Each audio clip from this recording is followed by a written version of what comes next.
Where the Wild Things Are. Story and pictures by Maurice Sendak. Read by Mr. K. Where the Wild Things Are is a story of a little boy and a main character named Max. After his mother sends him to bed without dinner, Max falls asleep and his room immediately transforms into a moonlit forest surrounded by a vast ocean. Let's read to find out where Max's adventure takes him. That night, Max wore his wolf suit and made mischief of one kind and another. His mother called him Wild Thing, and Max said, "I'll eat you up!" So he was sent to bed without anything to eat. I wonder how Max is feeling right now.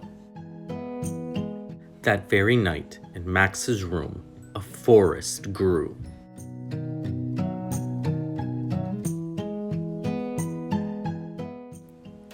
And grew.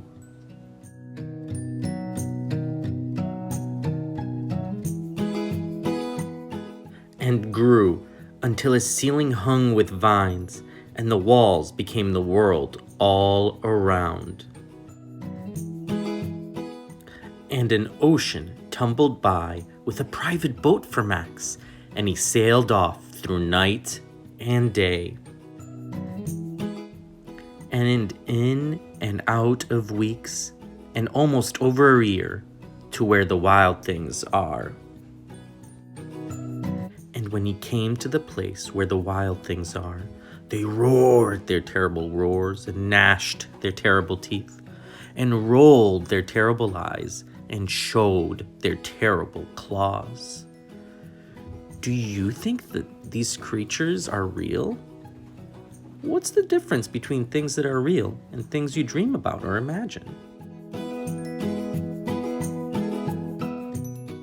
Till Max said, "Be still," and tamed them with the magic trick of staring into all their yellow eyes without blinking once, and they were frightened and called him the most wild thing of all.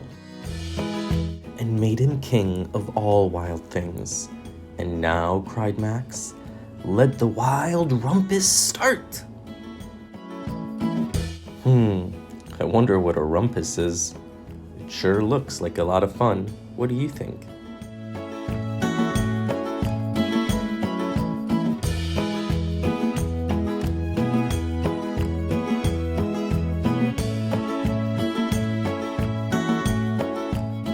Think about how Max was feeling at the beginning of the story, and how he's probably feeling now.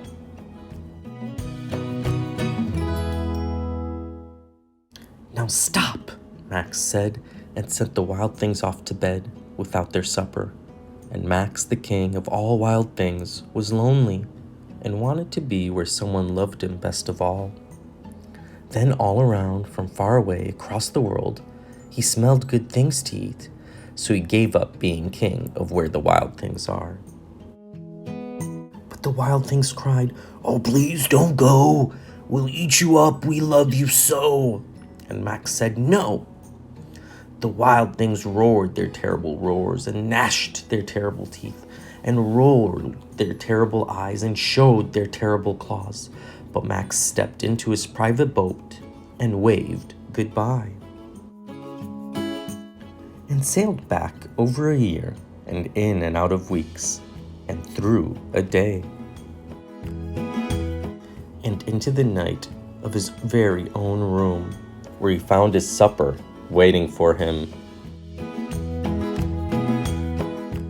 And it was still hot. The end. I hope you enjoyed this story.